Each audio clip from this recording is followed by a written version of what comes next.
Hi all, നിങ്ങൾക്കെല്ലാവർക്കും Swiss Malayali YouTube ചാനലിലെ പുതിയ വീഡിയോയിലേക്ക് സ്വാഗതം. അപ്പോൾ ഇന്ന് ഞാനിവിടെ വന്നിരിക്കുന്നത് നമ്മൾ സ്വിറ്റ്സർലാൻഡിൽ വന്നതിന് ശേഷം ഞങ്ങൾക്ക് കിട്ടിയ ഒരു പണിയെക്കുറിച്ച് സംസാരിക്കാൻ വേണ്ടിയിട്ടാണ്. പണിയല്ല, ഒരു പേയ്മെൻറ്റ് നോട്ടീസ്. അതായത് ഞാൻ കഴിഞ്ഞ വീഡിയോയിൽ പറഞ്ഞിരുന്നു, അതായത് എൻ്റെ സ്വിറ്റ്സർലാൻഡിൻ്റെ അഡ്വാൻറ്റേജസ് ആൻഡ് ഡിസഡ്വാൻറ്റേജസിനെ കുറിച്ച് സംസാരിച്ചൊരു വീഡിയോയിൽ ഞാൻ പറഞ്ഞിരുന്നു ഇവിടുത്തെ ടാക്സിനെ കുറിച്ചിട്ട്. അപ്പോൾ എല്ലാ തരത്തിലും ടാക്സ് വളരെയധികം കൂടി നിൽക്കുന്ന ഒരു രാജ്യമാണ് സ്വിറ്റ്സർലാൻഡ്. അത് എല്ലാ കാര്യത്തിലും, ഇപ്പോൾ എന്താ പറയുക, ഇൻകം ടാക്സ് ആണെങ്കിലും അല്ലെങ്കിൽ മറ്റുള്ള ടാക്സുകളാണെങ്കിലും എല്ലാം പൊതുവേ കൂടുതലാണ്. കാരണം ആ ടാക്സാണ് ഗവൺമെൻറ് വരുമാനം, എല്ലാ രാജ്യങ്ങളിലെയും പോലെ തന്നെ. അപ്പോൾ ഇവിടെ ഇൻകം കൂടുതലായതുകൊണ്ട് തന്നെ ടാക്സും സ്വാഭാവികമായിട്ടും കൂടുതലാണ്.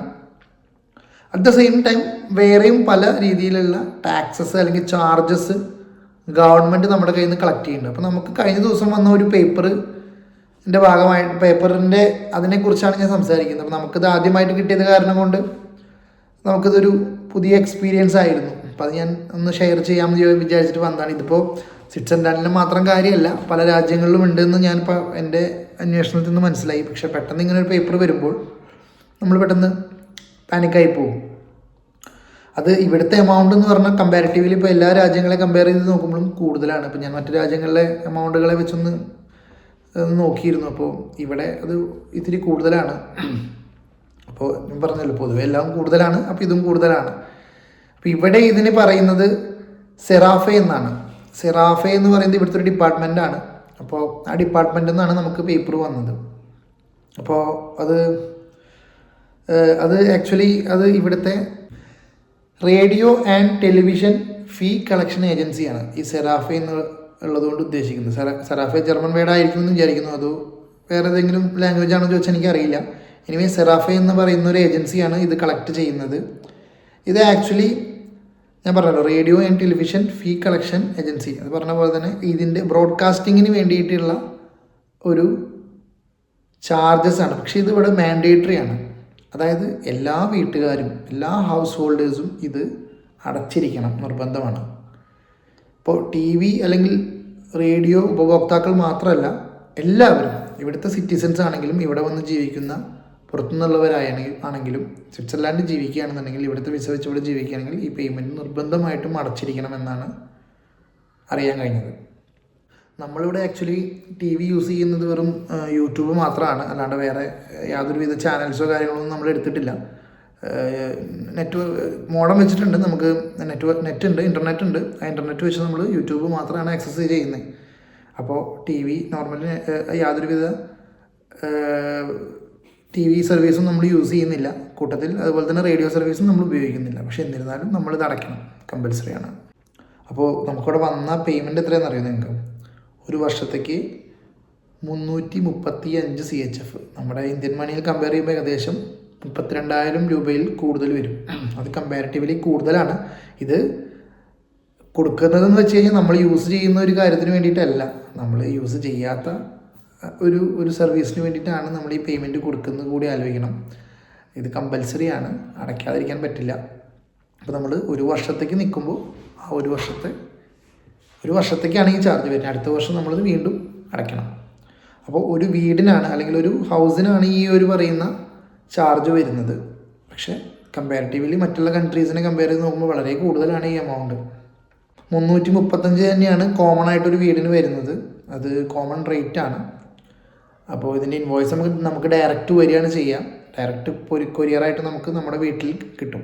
അപ്പോൾ നമ്മളിപ്പോൾ ഒരു വീട് ഇപ്പോൾ ഇവിടുന്ന് ചേഞ്ച് ചെയ്യുകയാണെങ്കിൽ പോലും നമുക്ക് ഒരിക്കൽ അടച്ചാൽ മതി. ഇപ്പോൾ നമ്മൾ പുതിയൊരു വീട്ടിലോട്ട് പോവുകയാണെങ്കിൽ പോലും, ഇതിൻ്റെ ഇടയിൽ നമ്മൾ വീട് ഷിഫ്റ്റ് ചെയ്യുകയാണെങ്കിൽ പോലും നമുക്ക് നമ്മുടെ പേരിലാണ് ആ വീടിൻ്റെ റെൻ്റ് അഗ്രിമെൻറ്റും കാര്യങ്ങളെന്ന് വെച്ച് കഴിഞ്ഞാൽ നമുക്കത് വൺസ് അടച്ചാൽ മതി.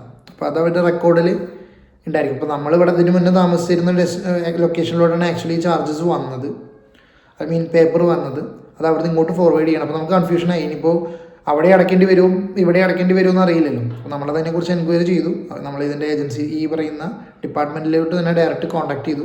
അപ്പോൾ അവർ പറഞ്ഞു വൺസ് അടച്ചാൽ മതി, അത് അവരുടെ സിസ്റ്റത്തിൽ അപ്ഡേറ്റ് ആയിക്കോളും നമ്മൾ അടച്ചു എന്നുള്ളത്. അപ്പോൾ അതുകൊണ്ട് കുഴപ്പമില്ല എന്നാണ് പറഞ്ഞത്. അപ്പോൾ ഇങ്ങനൊരു ചാർജ് ഇത് നിങ്ങൾ ആലോചിക്കണം, 335 CHF ഒരു പേപ്പർ ഒരു പേയ്മെൻറ്റ് ബില്ല് വന്നപ്പോൾ നമ്മൾ സത്യത്തിൽ നമ്മൾ ഞെട്ടിപ്പോയി. ഇത്രയും വലിയൊരു എമൗണ്ട്. പക്ഷേ അപ്പോൾ നമ്മൾ വിചാരിച്ചു ഇത് ചിലപ്പോൾ നമുക്ക് തെറ്റി വന്നതായിരിക്കും, അല്ലെങ്കിൽ ഇത് നമ്മൾ അടയ്ക്കേണ്ടി വരില്ല എന്നുള്ള രീതിയിലാണ് നമ്മൾ ചിന്തിച്ചത്. പക്ഷേ നമ്മൾ അന്വേഷിച്ചപ്പോൾ പറഞ്ഞത് എല്ലാവരും അടയ്ക്കുന്നതാണ്. ഇവിടെ താമസിക്കുന്ന എല്ലാ വ്യക്തികളും ഇത് അടയ്ക്കണം, നിർബന്ധമാണ്. അപ്പോൾ നമ്മളിപ്പോൾ 6 മാസത്തിൽ നമ്മൾ തിരിച്ചു പോകേണ്ടി വരുമോ, അങ്ങനെ എന്തെങ്കിലും കാരണങ്ങൾ വരികയാണെന്നുണ്ടെങ്കിൽ നമുക്ക് ചിലപ്പോൾ നമുക്കത് ഇത് കിട്ടാനുള്ള ഓപ്ഷൻ, റീഫണ്ട് ചെയ്ത് കിട്ടാനുള്ള 6 മാസത്തിൻ്റെ ചാർജ് മാത്രം അടച്ചാൽ മതിയായിരിക്കും. അങ്ങനെയൊക്കെ ഉണ്ട്.